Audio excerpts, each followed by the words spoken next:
I guess. So let's talk about that for a minute because I think that there's a lesson to be learned there.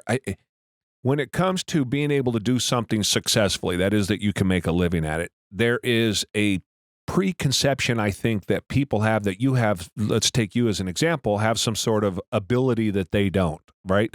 And what I heard you say is that you were shy.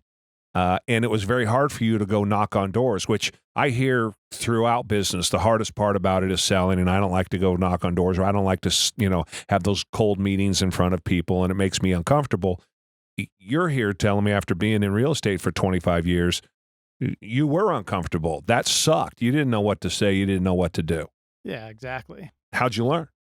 I just kept doing it. I don't like to lose. So I just, it's that tenacity. So I'm like, okay, we're just going to go do another one and see what happens. Did you have to talk yourself into it? Oh, yeah. A lot of self-talk, like just getting myself pumped up beforehand, just like any kind of a sports event or something, Right. Yeah. And it has been my experience, and I always talk about this on the podcast, that we are passive-aggressive by nature. Human beings has been my experience. And that passive aggressiveness will, in your head, for something you're uncomfortable doing, make it always seem way worse than it is.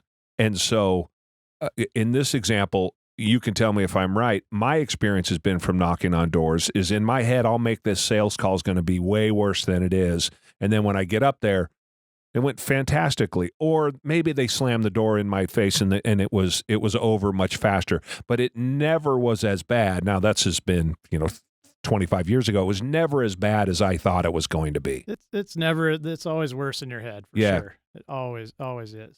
Right. Yeah. So you can really psych yourself out. But I had a business coach, and he used to say, because people are scared to even pick up the phone. Mm-hmm. And he'd say, well, number one, why are you going to let somebody that you don't know, you'll never meet, you'll never even probably see him, dictate what's going to happen in your business? Yeah. And number two, if you want to get over that fear, call somebody you know first. Well, that's interesting. Call your best friend and just say, hey, you know anybody that needs to buy or sell a house? Yeah. And so we'd do that, or go knock on somebody's door that we knew. Right. And just getting that first one out of the way is kind of, it gets things rolling for sure. And that's how it works, right? It's just you need you're carpet bombing. You have to carpet bomb to find, to hit the one target that is receptive to you buying and selling houses. There's no magic formula for finding those clients.